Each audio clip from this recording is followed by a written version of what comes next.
Okay, good evening, board members. Mr. Gonzalez, district staff. Time is 7 o'clock on the 6th day of December 2022, and I call this instructional meeting of the United ISD Board of Trustees to order. Frank Castillo, President. Javier Montemayor present. Let the record show that this meeting has been duly called, and that notice of this meeting has been posted in accordance with the Texas Open Meetings Act. Agenda item number 1. Mr. Gonzalez, any public comments? Motion not at this time. Okay. Agenda item number 2. Informational items. A, 2022 results-driven accountability updates for the 3 RDA program areas: special education, bilingual education, English as a second language, emergent bilingual, and other special populations.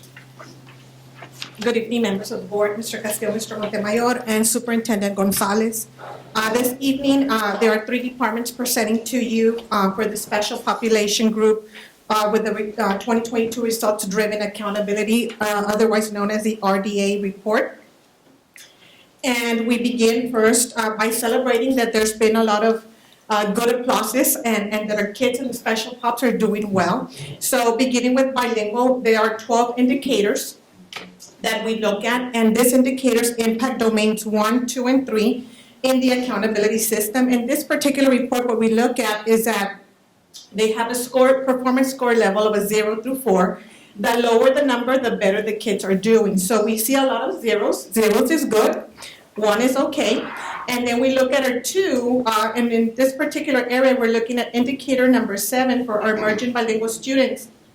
Although that 2 is not bad, our district is always proactive and always looks at what interventions are we going to put in place to be able to help the students along. So this group that we're looking at emergent bilingual end of course testing for English 1 and 2. We received the 2, and we're currently working on an intervention plan to help the students. Overall, when we look at the summary of the performance of all students, basically we out of the 12 indicators, we have 8 of them that came out at a 0, which is good, 3 at a 1, and 2 indicator number, performance level number 2, we only had 1. We had report only, we had 18, and those 18 were areas for the elementary level where they were taking STAR 3 to 8. So overall, our kids are doing well in the special ed population for bilingual, ESL, and emerging bilingual program. And we continue with today's presentation with other special POPs, federal programs, and then also special education.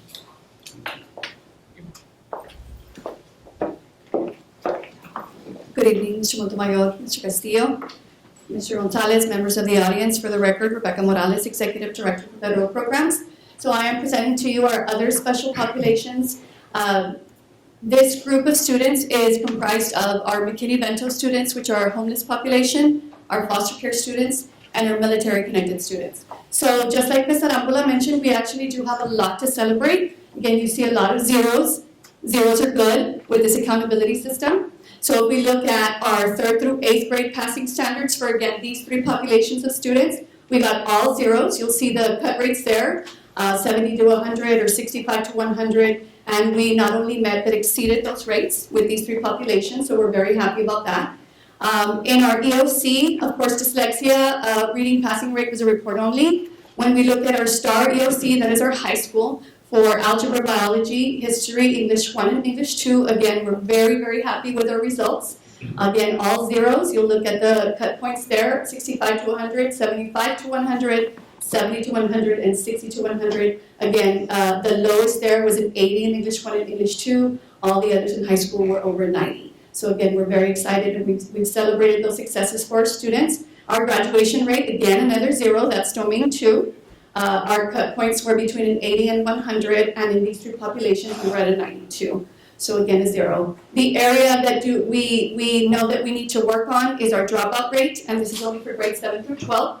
Again, this is something that we've been dealing with since COVID. Of course, you know that our homeless population is very mobile. And unfortunately, a lot of times they don't have cell phones. We can't track them down. We are working very closely. We have an action plan as well, like Ms. Ms. Arambula mentioned. We also presented this to our district leadership team last week. We have a committee that we're working with on making sure that we can improve in this area, and we are working closely with Deba Martinez from admissions as well on a plan to make sure that we are keeping track of students that are withdrawing and making sure that we're bringing them back and providing different leadership programs for our students. And then the last area, which is in domain 3, that indicator number 6, which is a report only for dyslexia representation. If we look at the overall summary, again, the zeros, we got 9 zeros overall. We got 1, 2, which was in the dropout rate, and then we had 2 report onlys, which are final determination level because of the dropout rate is a determination level of a 2. Any questions? Yes. Next is special ed. Hello, good evening, Mr. Montemayor, Mr. Castillo, Mr. Gonzalez, members of the audience. We're presenting our special ed data today, and we have a total of 18 indicators that our program is graded on. As you can see, for the last couple of years, we had a determination level of 3. So we're very happy, very excited that we are at a 1 at this time. So as we look at the different indicators, we have 3 domains, domain 1, domain 2, domain 3. And this rates us on our assessments, our STAR assessments from 3rd grade and up. So as you can see, we also have a lot of zeros. We do have a few report only. We have a couple of 3s, and those are areas that we've already started to talk about, to meet with, to get a plan in place where we can start addressing these areas. So the 3 that you see there is an indicator 9 for special ed regular early childhood program rate. Those are our EC early childhood program. So we already have a program in place, we already have a plan in place, and we've already been meeting with the elementary principals about that. Also, the other 3 that we unfortunately garnered this year was in the area of social studies. So we also have our coordinators already have a plan in place to meet with the principals at the different middle schools in order to be able to target this area. But overall, we have our performance levels, the different cutoff points, our rates. We did really, really well this last year. So we're very happy, and we hopefully continue, in this route, and then we will be focusing on those 2 3s. Yes, good evening. Claudia Lorena Guzman, Executive Director for Special Education. It was Ms. Lara de los Santos, Executive Director for Special Education, also presenting. I'm just going to go ahead and review a couple of them, and really, they're report-only items, but after the area that Ms. de los Santos went ahead and reviewed, we look at domain 3, which is disproportionate analysis and significant disproportionality. Those are the indicators 8 through 18. And what the state is looking at there is they're looking at different ratios, looking at special education rates as compared to general education rates. And the areas that are being looked at here has to do with discipline. If we look at the indicators like 14 all the way up to 18, they're looking at the out-of-school suspension and expulsions, they're looking at in-school suspension, and greater than 10 days, less than 10 days, and actual total disciplinary removals. So for this year, based on the data that they were looking at, it is on report only. So at this time, there is no performance level assigned for that. And if we look here, we have a summary overall for special education. We had a total of 11 zeros.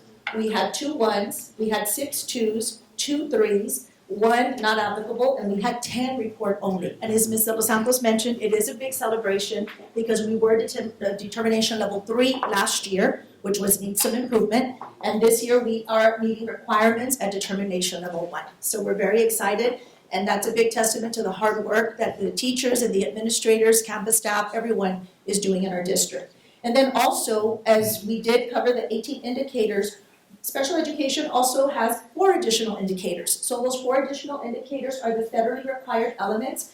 One of those is the state performance plan compliance indicators, and those indicators have to do with the evaluations that are conducted in order to determine if students meet eligibility for special education.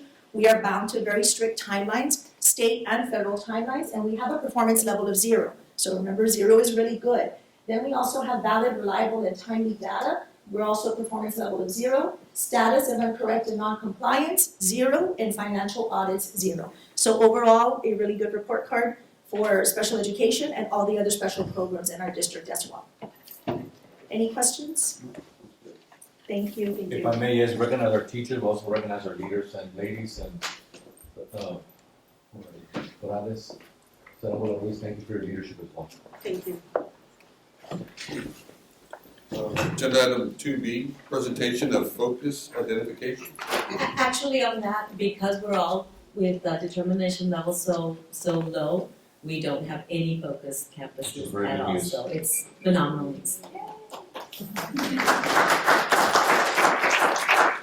And agenda item 2C, presentation discussion from district administration regarding state and district mandates on teacher training, paperwork reduction efforts, and matters incident thereto. Okay, and I'm looking for this one.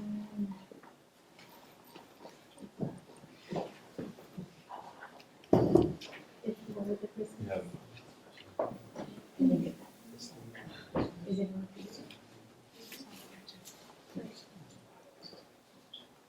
Who's on this one?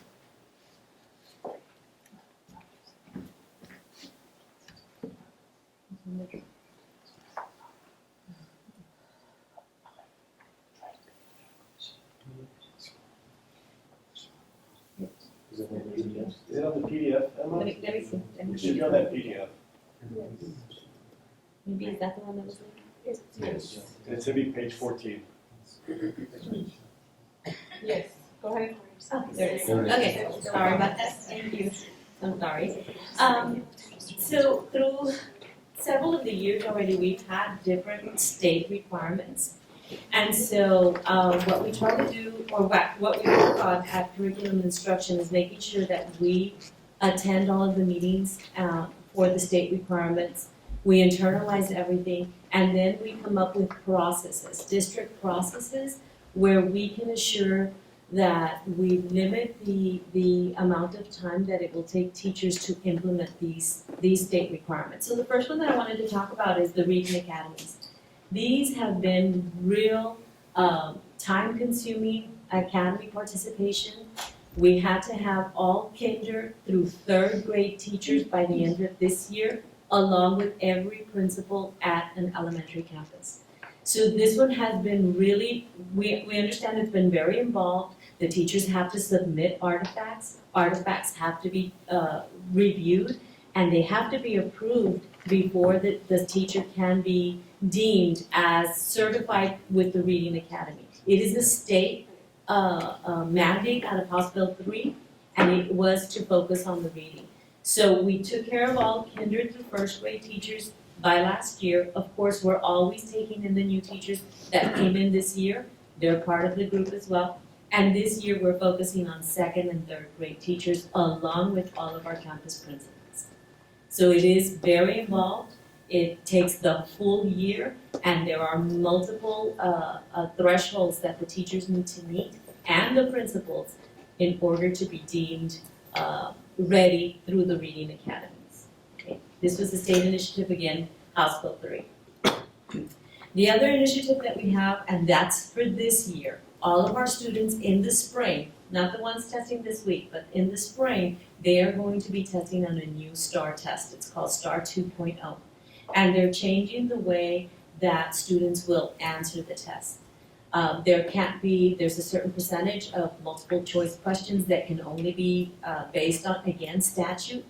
So what we've done in November, this past November, the state put out a lot of videos and a lot of information for teachers. We did not forward that to teachers or push that out to teachers. Instead, our curriculum coordinators looked at everything, worked through the summer, updated all of our scope and sequences, added all of the testing material. Right now we are benchmarking.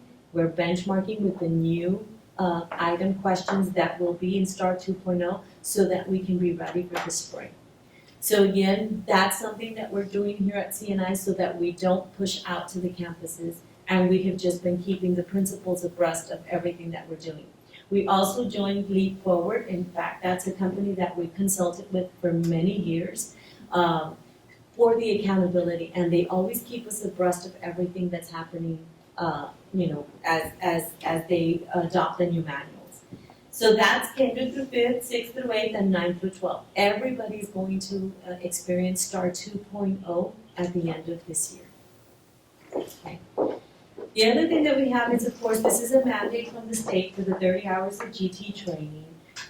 We do provide the 30-hour training and then yearly 6-hour updates, and that's any teacher that has a student that is identified as GT, including all of our kinder teachers that are not certified, because since they can start being identified at kinder, they must go through the training of the 30-hour training, and then they must keep up their 6-hour training.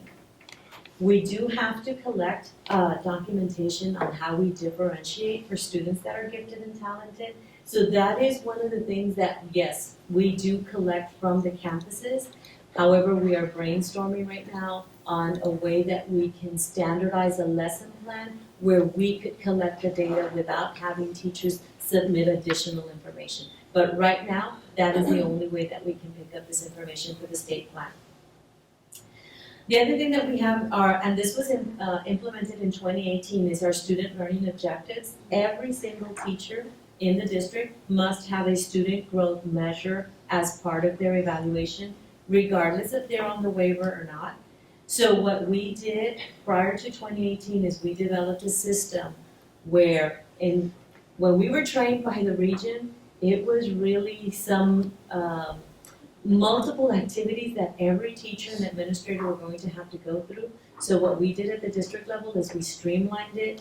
We worked on the areas that we knew we had weaknesses based on our state data, and we created a system where everything is there for them. In fact, we even have a database system where the teachers just go in, call up their class, and then they just submit the information that is required by the state for every single teacher.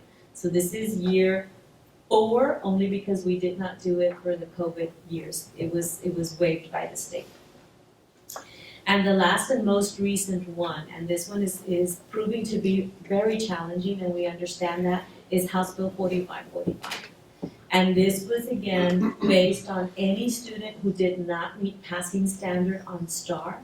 It didn't matter what content area, they had to have 30 hours. So if we had a child in a middle school, for example, 8th grade, that did not meet standard in math, ELA or ELAR, science and social studies, that means they have to have 120 hours of tutoring specific to the content area. So again, we understand that these are very extensive and involved processes. However, we did build a database through the Data Evaluation Department and Accountability where they can document. I mean, we set up a timer where if a teacher is starting any time of teaching that's for that 30-hour block, they hit a start button. When they finish teaching that block, they hit a stop button, and the system automatically calculates and puts it and banks that time for the student, so that we're able to determine how many content areas they've already met their 30 hours and how many students have already met those 30 hours. And again, this is a state mandate. We are hoping that with this legislative session, we're able to meet with our representatives, and we need to make sure that there's some changes to this, because this truly is a very large burden on our teachers, because apart from their regular instruction, this accelerated instruction must happen. And that means it's not remedial. That means that they teach the content for this year with just-in-time supports to close those instructional gaps. So we understand that these are very, again, very involved and a lot of burden to our teachers who already have the social and emotional learning and the structure and everything else to bring back after COVID. But these are state mandates that we have to meet. So what we've done at CNI is put together systems to alleviate the amount of time and the amount of paperwork and the amount of documentation that they need to have, because the state at this year can call an audit at any time and we must produce this information. I don't know if you have any questions. So does automation hinder teaching? Does automation having to enter all this information? Actually, I have seen some of the reports that the state has put out, and they're Excel spreadsheets, Mr. Castillo, where the teacher has to maintain and add the time manually. Our system does not do that. They just press a button to start, press a button to stop, and they can do it for their whole class, and immediately the system calculates time, and starts banking it or starts accumulating it per student. So the teacher does not have to calculate anything. So the question is, does automation, which is what you're Mhm. presenting, does it help the teacher? Absolutely, Okay, absolutely. that's the question. Yes, I'm sorry, I understood the other. But the training for the automation, that is probably being a little more burdensome on the elementary school teachers, middle school teachers, and high school teachers. Well, let me tell you that we built it on the same system that we built Student Growth Measure on, which is our FileMaker Pro system. And the reason we did that, Mr. Montemayor, is because we had already trained the teachers on how to use the system. So it's a login, it's a student ID number that they already have, and that we could absolutely demonstrate it for you at any time. You might have to. in this case, Absolutely, we can do that. Because and I thought, okay, I'm gonna talk to a group of elementary school teachers, I'll talk to a group of middle school teachers, even the high school teachers. And I thought, okay, one group is one, Right. one comment, maybe they're just disgruntled. But no, this is across the board, Yes. district-wide, our teachers are overwhelmed. Your scope and sequence is not flexible. They don't have time to go back and reteach, aside from all the trainings. Mr. Gonzalez and I have had this discussion numerous times. All the trainings that they have to comply with, the ARDs, the parent meetings, the 504s, they're overwhelmed. They're overwhelmed, and they're not getting any relief. And so what the state is mandating, there seems to be a disconnect. Perhaps your department is, putting these systems into place.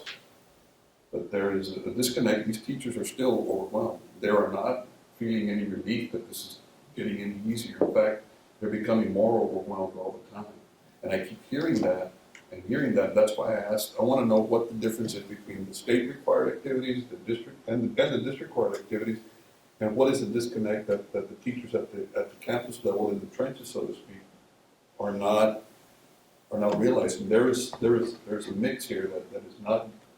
It's not flowing very well. And so that concerns me, because teachers are starting to get burned out. They're getting sick. They're leaving the district.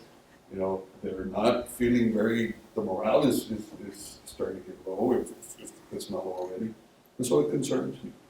And that's why I wanted to bring this up. I'm committed to this. Absolutely. And I'll do whatever I can to help your department or meet with the teachers if we need to get a commission of teachers going, just like you have principals advisory committee. Perhaps we might need to get a teachers advisory committee going. But it needs to start changing. We need to start realizing that our teachers are going to get burned out even more. They're going to get sick. And I'll tell you that that's one of the things that we have high on our agenda to speak to our state representatives, because one of the things that we saw that was very, very overwhelming is this House Bill 4545. I understand. And, the ninth grade teachers, you have 4 teachers that are effective if a student failed all 4 assessments. So those are the things that, and we have to comply. It is Right. a must. So I agree with you, and I know I spoke to Mr. Gonzalez about getting the teacher advisory group to come in, to look at what we're doing. And Now, it's getting to the point now, before I forget the thought, principals themselves are starting to speak out on behalf of their teachers. And when that says a lot, when they're starting to look at at the soldiers at their school, the ones who carry out these duties, and they feel bad. They feel bad for their teachers, and there's no relief. Now, perhaps we can assist them with testing, maybe get some testing coordinators out there, at the elementary, middle school, maybe some academic coordinators that can go out there and help them, because you have even the ratios. Even with our ratios of one principal and one assistant principal to handle discipline, and now we have safety audits, now we have ARDs, now we have parent meetings, and all the other requirements that go over and above your scope and sequence in the normal instruction day. They need assistance. And we have been discussing that in our staffing and focusing on the elementary, because they do have the least amount of support, given the structure of how we have the system. We've been looking at TASB guidelines. We fall within the guidelines of TASB. However, many things have changed. Even, I don't think even TASB has caught up with all of the changes, all of these requirements for the teachers. I mean, I can tell you, we see that the elementary teachers, the kinder through third grade teachers, we see the struggles because the academy requirements are so intense. They truly are. And like I say, they have to submit artifacts. So they have to prove that they did everything in the classroom to be able to You've meet. got binders versus DMAT. You've got walkthroughs now that are, there's just, walkthroughs may be required and it's, they need to better them, but there's numerous walkthroughs where it's interrupting instruction as well. It's just a lot now. I think we need to start with the training part of it to begin with. I think that's a good place. We can start getting them trained on I think that was one of the major complaints. I think the vector trainings, Yeah. yes, we understand, and again, we come back to state I requirements. understand. But we And need to do better. so I We need agree to with you. figure it out. I Comply with state agree. guidelines, I'm all in agreement.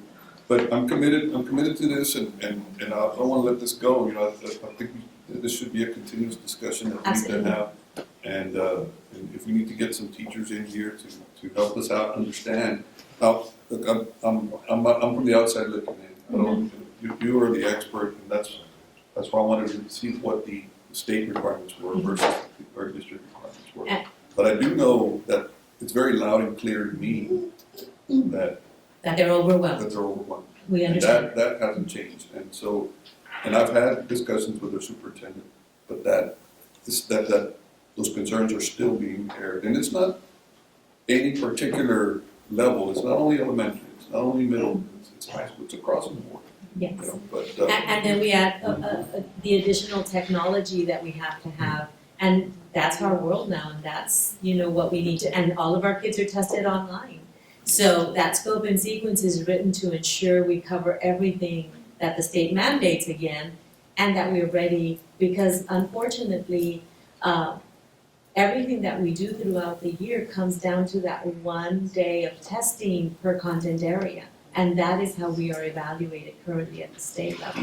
So that's another thing that I think our voices need to be heard at the state level to make sure that we focus on what students need, which is their social emotional and their academic learning. I think it is also important that if those are concerns that teachers have, how are they being routed up toward administration? You have department heads, I believe you have assistant principals, you have a lot of things happening at the school level. I would recommend that those lines of communication be maintained, so teachers have a place to go and express their concerns. And they have to be routed up to you, Mr. Gonzalez, where you can actually do something about it. Correct. Because the last thing that you want is somebody to have a problem and we don't know what it is. And I want to go back to that question that I asked you. Automation. We're doing something that the state requires. And then you said by a press of a button, we have a school district system that you can actually implement what the state requires, or is it an additional duty that the No. teachers have? No. That's what I want to be clear about. So the state requires the 30 hours, but then they require that the teacher maintain a log to make sure that that student got the 30 hours. So instead of, so when we look at the law, we interpret the law and everything that's entailed in the law, then we came back and we said, okay, what do we have, what resources do we have that we can build something where they're not having to, I can just imagine a teacher with 22 students, 10 of them that have 30 hours in multiple content areas, and they have to keep tallies, they have to keep them, time amounts, because we must submit to the state that we are meeting those 30 hours per content area. So that's why our accountability department and data evaluation built a system so that they didn't have to do all the extra. We want them focusing on instruction, and that's, when we meet as a cabinet, that's the focus. We want to focus on instruction, so we want to remove anything that we can or automate anything that we can so that the What I time is worry spent about, on I'm sorry to instruction. interrupt, but what I worry about is duplication of work.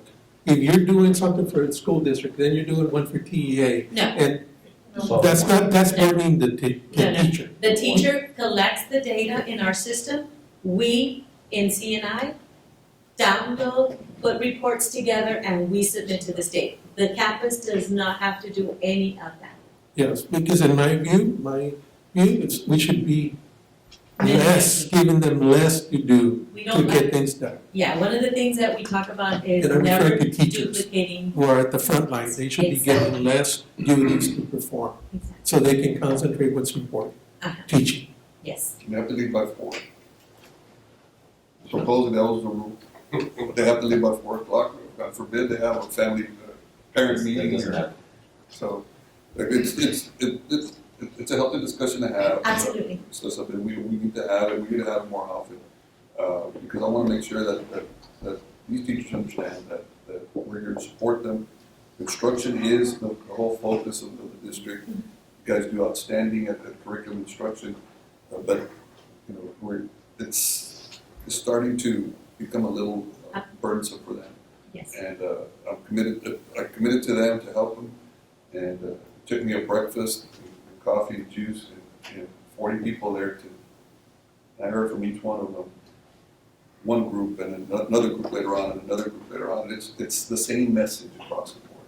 Yes. And so, And I'm not sure if you've heard, but the state itself is putting together a teacher task force, just because, again, the same situation that we're feeling, they're feeling in other districts, they're feeling statewide.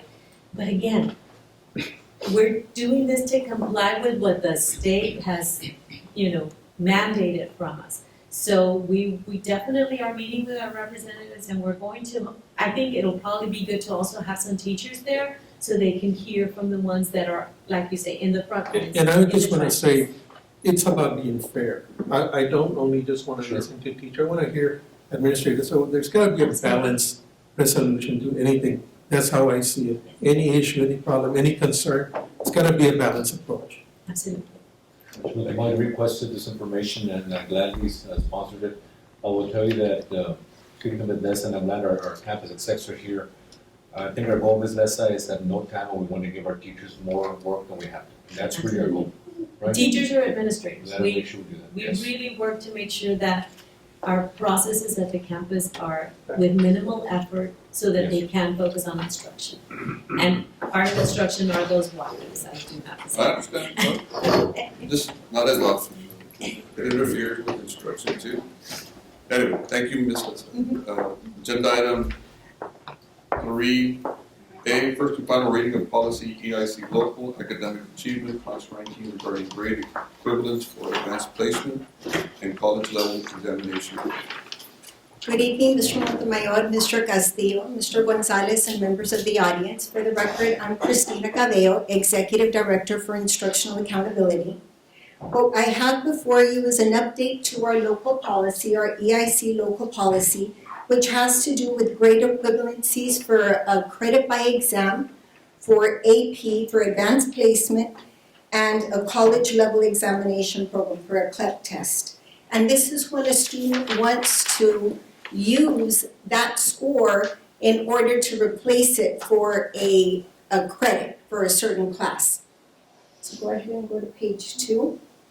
So this is our policy, remember, of the weighted grade system, formerly our GPA system, and the addition is what is in blue.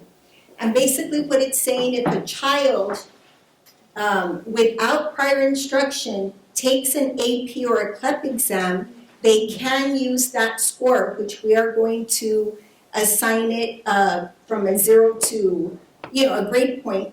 They're able to use it, but it will be in their transcript, on their academic achievement record. So in accordance with the following chart, if you can go to the next page. So for example, if a child decides to challenge an AP test and earns a 5 on the AP test, for example, a Spanish, okay, for the AP language, which is equivalent to a Spanish 4 AP, they can use that 5, which would equate to a 95, and they can use it and it will be placed in their transcript. However, if you notice in this same policy, the child, along with the parent, they do not have to use this 95 in place of that course. They can decide to sit in the course, and being that it is like an AP class, they're able to earn 10 points, for example, for 110, and then if they earn that 5, right, the 3, 4, or 5 on an AP, add the additional 5 points. So instead of that 95, but they can choose, I want to use the 95, it will go in my transcript, or they sit in for the class, and they can earn up to, if it is an AP, 115 points if they earn, the full grade for that class. So know that they have the option. We have our forms ready. So when, and we do have several students that will fall under this update. So they have that option whether to use it or sit in the class and earn that grade and possibly earn up to, for 115, which will be in their AAR, their academic achievement record. Can they challenge it for fun? Many, And then say, actually, many students do challenge the AP courses, and many have been successful. And if they want to use it, this is why this is here, but the highest grade, if they use that, will be a 95. So I do expect some students to say, you know what, I'm going to sit in on the class and see if I can possibly earn 110 points, and if it's an AP, then 150, not 5 additional points. So they can clip and then sit in the class and get additional points. No, Or they what will just happen take is, that let's 95. say, for example, a student receives, let's say, for example, a child challenged the AP exam, they do earn a 5, then they can say, you know what, I don't want to take that course, I will take that 95 because it is equivalent to that credit. Or they say, you know what, don't use that 95 that you're going to give me, I'm going to sit in, and I think I can get better than a 95, and either or will be placed in the student's transcript, in the AAR, and used in their class rank. Any questions? Thank you. B, approval of low attendance day waiver, remote conferencing.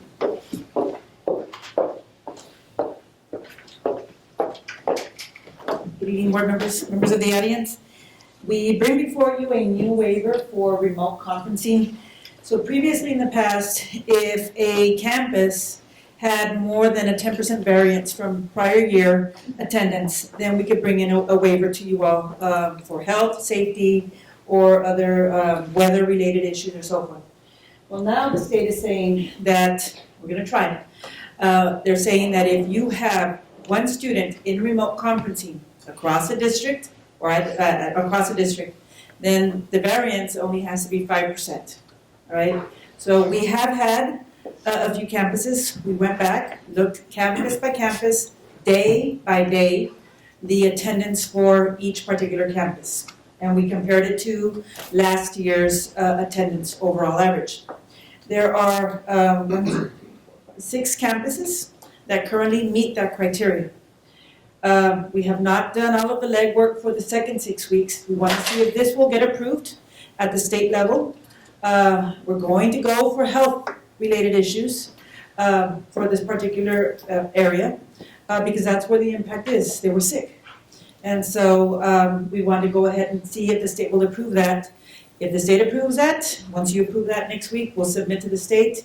If they approve it, then we'll do all the legwork because it's day by day, campus by campus that we have to look at. So that's where we are at right now. We're hoping to hopefully receive these waivers so that we can cancel that particular ADA and look at the ADA from prior year, which of course is to our benefit. This is for action next week. Yes, sir. Thank you so much.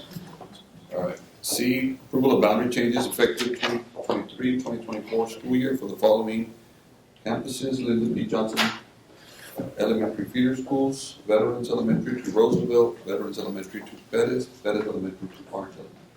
We presented these at the business meeting. There are some boundary changes that we are proposing. Mr. Castillo, I was supposed to meet with you, but I was out last week. There is only one boundary that is impacting your particular area, which is the San Isidro area. That Herrera and United Middle School and Alexander United. Those, that's the second cluster of maps that you will see there. That has no impact to student enrollment because it is raw land. It is not developed right now. So I just wanted to share that information with you. Of course, Mr. Montemayor. The other areas are in the south. We have met with those particular board members that are impacted. We're in the process of meeting with our campus administrators as well.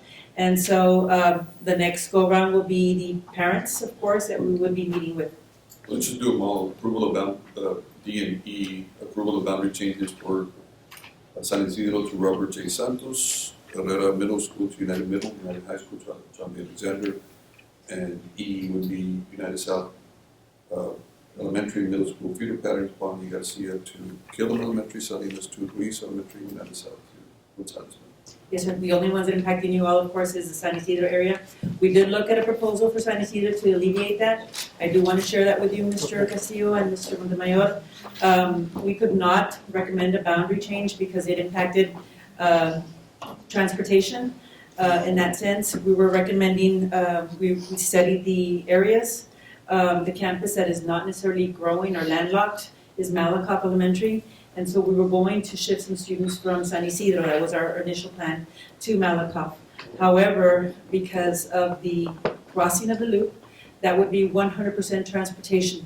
And that's a big impact to the transportation area where we would have to create 7 additional routes and bring in. And at this time, we do not have the manpower, the drivers, to put that plan in motion. So I just wanted you to know, Mr. Castillo, Mr. Montemayor, that the recommendation then, since we cannot move boundaries for these particular students, that San Isidro is a growing community, it's a growing area, and so our recommendation is to put portables in that particular campus. How are you going to get Herrera to United Middle? That's just, both those campuses are pretty. They're saturated, sir. The only thing that helps United Middle School is that it has a separate 6th grade campus at this point. What's the boundary change from that? That one, sir, if you look at that one, that is raw land. It's not developed. It's over here, on the truck. it's, no, sir, it's in the San Isidro. Outside the loop. Outside the loop. Oh, okay, it's on the East ninth, Yes, sir. the 9th grade campus is the Yes, Robert J. it's all raw land. Okay, So that's no impact. That is no student impact. Not now, anyway. Yes, sir.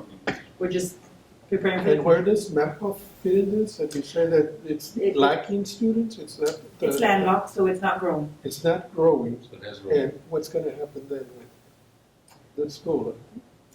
I mean, we can always go Less back. and- teachers or what? Yes, sir, they did lose a few last year. They lost about 3 or 4 teachers from the previous year. They've been losing on a yearly. I mean, we could recommend if any parent who does not want to stay at San Isidro, that if they want to bring in their children to a lesser enrolled campus, a lesser crowded campus, that maybe without transportation, that maybe They they would would, have to be able to do their own transportation. that's one option. All right, thank you so much.